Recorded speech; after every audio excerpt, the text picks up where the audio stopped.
नमस्कार, दंडवत प्रणाम. सुगरणीचा खोपा या चॅनलमध्ये आपलं सगळ्यांचं स्वागत करते. आणि आता मी तुम्हाला रेसिपी दाखवणार आहे. आणि आजच्या रेसिपीचं नाव आहे पालक आणि पनीर. मी तुम्हाला शेवटपर्यंत हिरवीगार अशी ग्रेव्ही पालकची राहणार आहे आणि हिरवीच भाजी राहणार आहे आपली पालक पनीरची, ते दाखवणार आहे मी तुम्हाला. आणि तुम्ही आपला जो व्हिडिओ आहे ना तो शेवटपर्यंत बघा. भरपूर कष्ट घ्यावे लागतात व्हिडिओ बनवण्यासाठी. आणि आपल्या चॅनलला सबस्क्राईब करा.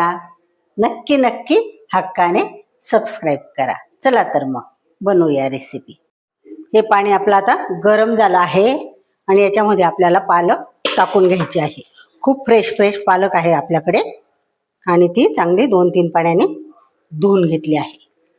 एक गट्टी होती पालकची, एक जुडी होती, तिला आता गरम पाण्यात टाकून देते. आणि आपल्याला हे 2च मिनिटासाठी टाकायचे आहे, जास्त नाही. आता ह्या पाण्यामध्ये मी थोडं मीठ टाकून देते आणि थोडी साखरही टाकते. अशी पालक आपल्याला उकळून घ्यायची आहे. हे असं उकळून घ्यायचे आहे. आणि आपलं जे पाणी आहे ना ते गरम आहे बघा, असं छान. या बाउलमध्ये पाणी घेतलं आहे आणि त्याच्यामध्ये आता एक क्यूब टाकून घ्यायचे आहेत बर्फाचे. आपल्याला त्याच्यात पालक टाकायचे आहे. आणि आपला जो पालक आहे ना तो खूप असा सुंदर असा कोवळा आहे. आणि नुसतेच आता बाजूला या बाउलमध्ये पाणी घेतलं आहे आणि त्याच्यामध्ये बर्फाचे क्यूब टाकून घेतले आहेत. आणि आता याच्यात पालक टाकून घेणार आहे. पालकमध्ये शिजवण्यासारखं असं काही राहत नाही, फक्त 2 मिनिटासाठी गरम पाण्यातून काढून घ्यायची असते आपल्याला. कवळीत पानं असतात ते. आणि त्याच्यामध्ये साखर मीठ नक्की टाका.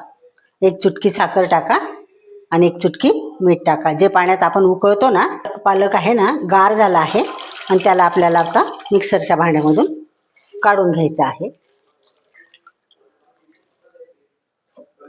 आणि त्याच्यामध्ये ही कोथिंबीर सुद्धा मिक्सरच्या भांड्यामधून फिरून घ्यायची आहे, दळून घ्यायची आहे. पालक आणि कोथिंबीर दोघं दळून घ्यायचे आहेत. आणि हे आपले जे काजू भिजत टाकले होते मी, ते काजू टाकून घेते आणि ते सुद्धा दळून घेते. एकदा दळून झालं आपलं, आता नवीन दळून घेते काजू टाकून. आणि हे बघा किती सुंदर अशी ग्रेव्ही तयार झाली आहे आपली बघा. काजू आणि कोथिंबीर आणि पालक एवढ्या 3 वस्तू फिरून घेतल्या आहे. आणि आता फोडणीला घालू आपण. आता साहित्य बघून घेऊ आपण.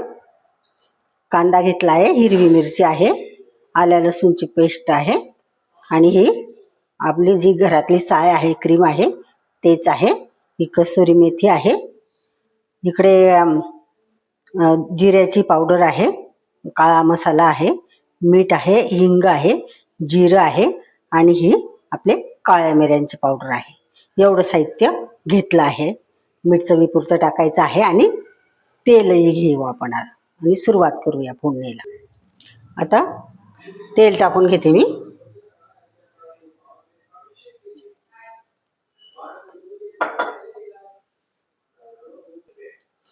आता तेल तापलं असेल आपलं,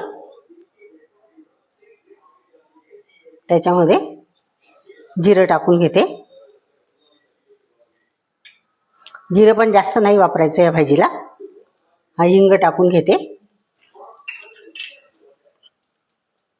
त्याच्यात हे अद्रक आणि लसूणची पेस्ट टाकून घेते.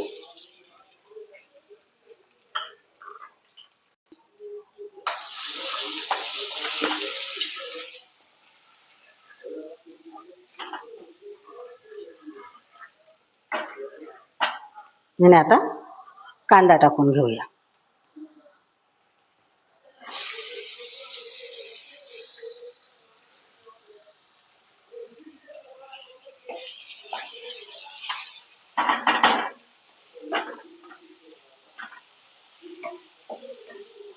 आता हिरवी मिरची टाकून घेऊ.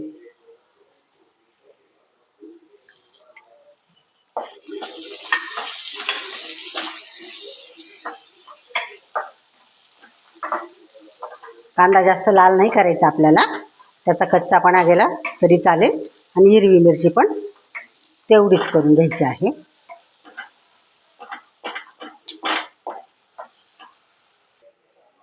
याच्यामध्ये थोडं मीठ टाकून घेते.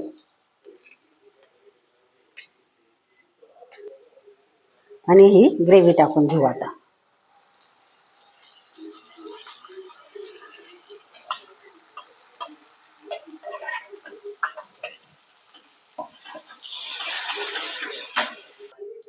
आपण याच्यामध्ये आता मसाले टाकून घेऊ. ही धना पावडर आणि जिरा पावडर आहे. हा आपला गरम मसाला आहे. आणि ही थोडी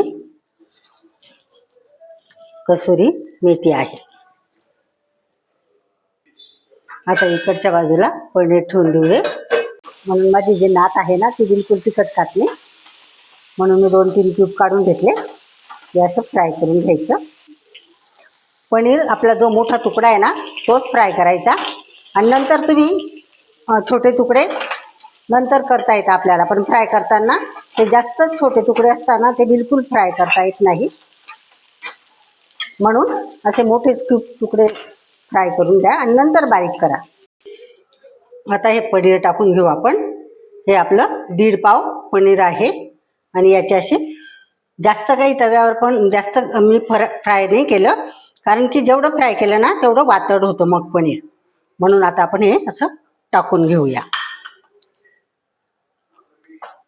आपल्या जी ग्रेव्ही आहे तिला पण छान असं तेल सुटलं आहे.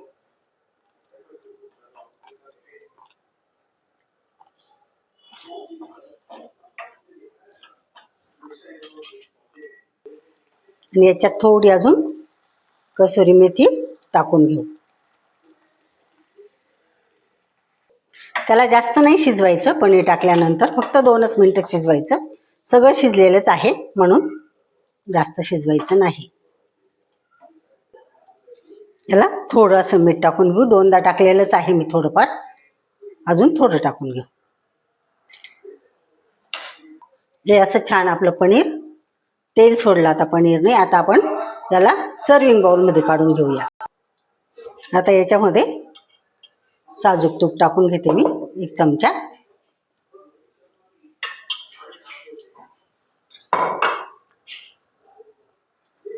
आता हे तेल चांगलंच तापून गेलं आहे. त्याच्यामध्ये हा लसूण टाकून घेऊ.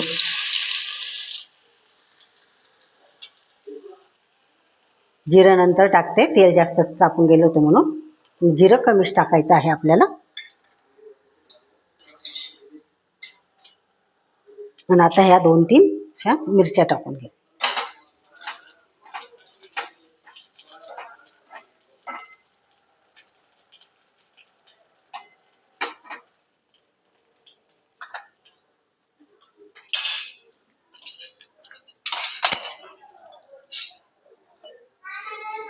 आता ही फोडणी टाकून घेते इथे.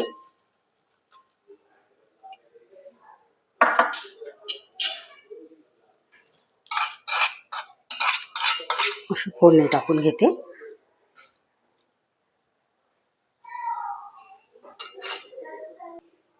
आणि आता याच्यावर असं क्रीम टाकून घेऊ, थोडं जास्त नाही.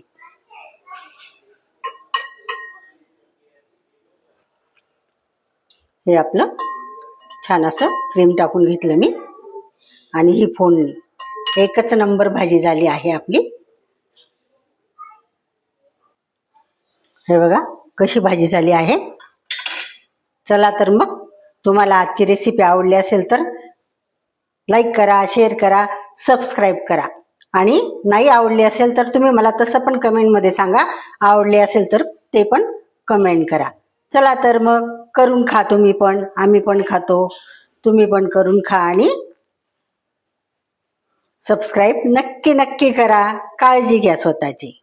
बाय.